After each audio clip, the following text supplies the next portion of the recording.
Ohoy, lambot.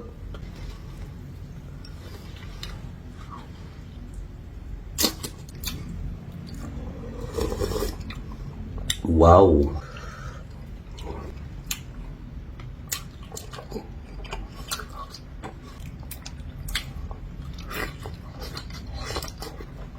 So, andito nga ako ngayon sa isa sa mga palengke dito sa Bangkok, Thailand mga tol para bumili ng native na manok at ang guya ng manok. So, yun nga, nakabili na ako at hinati natin sa dalawa para magluto tayo ng adobo at tinola. Unahin natin lutuin ng adobong native na manok. So, ito na, pahit natin ng mantika. Una natin gisahin ang sibuyas. Tapos bawang. At dahil may laman loob, lagyan natin ng konting luya. Medyo golden brown na, pwede natin ilagay yung ating laman loob tsaka yung manok.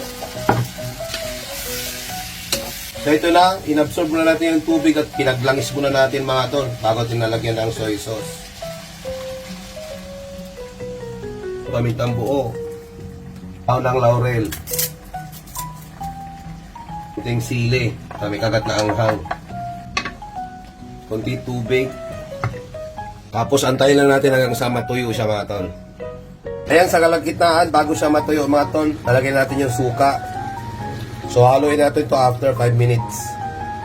Yan, so okay na itong ating adobo mga tol. Medyo patuyo na to. Konting-konti na lang. So, ngayon naman yung kalahati yung lulutuin natin ang tinolang native na manok. So, mahit na yung mantika o nating lagay sibuyas, bawang, tas luya. So, ilagay na natin yung guya ng manok tsaka yung kalahati ng native na manok kanina. Natin ang patis. Pamintang buo. Dahil paglalangisin lang natin ito mga tol bago natin lagyan ng tubig. So ito na hinantay natin na maglangis siya mga tol. Lagyan natin ng hot water na para mabilis kumulo. Kasabay ko na rin ang papaya kasi gusto ko yung malambot talaga yung ating papaya. Lagyan natin ng tanglad. Tapos yung ating siling green. Mahaba. Lagyan natin ng chicken cubes. Tapos patis ulit. Natin to at antayin natin hanggang sa lumambot yung ating manok. So ito na siya mga tol, siguro mga 45 minutes. Yan, malambot na yung ating manok tsaka papaya. Ngayon naman, nalagay natin yung ating daon ng sili tsaka malunggay. Lagyan din natin ng konting sili. So yan mga kautol, luto na itong ating tinolang native na manok.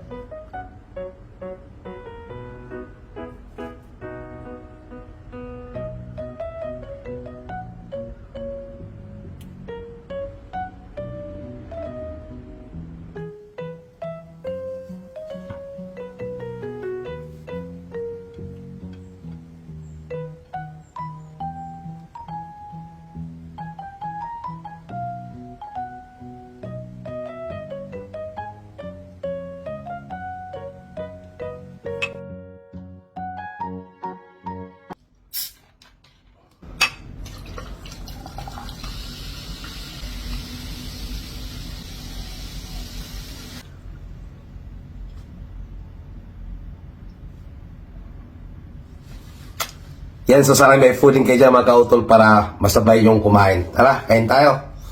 Sarap na ito, native. Ohoy, lambot.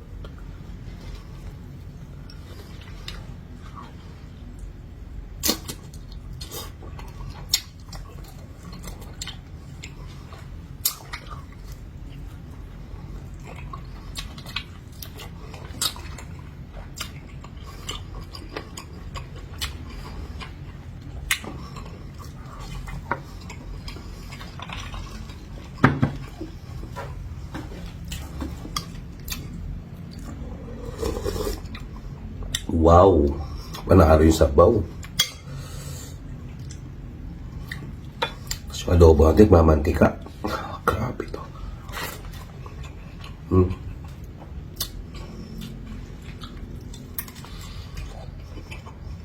Wow.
Wala ko sabaw mga tol.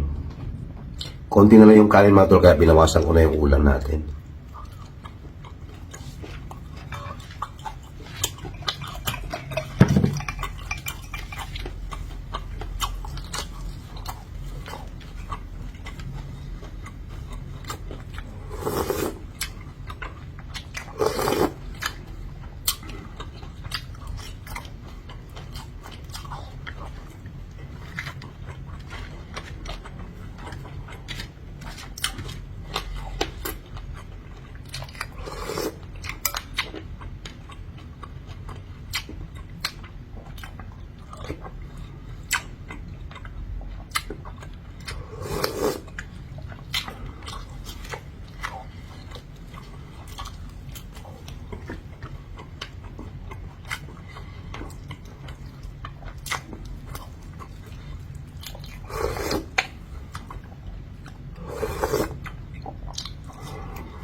Yan, so sana po yung nag-enjoy kayo sa episode na to. So kung nagustuhan nyo, so huwag nyo kalimutang mag-like and mag-share.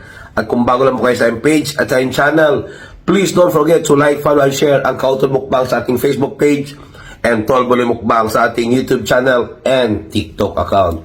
So hanggang sunod po nating mga cooking and mukbang. So see you in my next video. Mag-ingat po tayong lahat and God bless us all. Bye-bye! Kapon ka.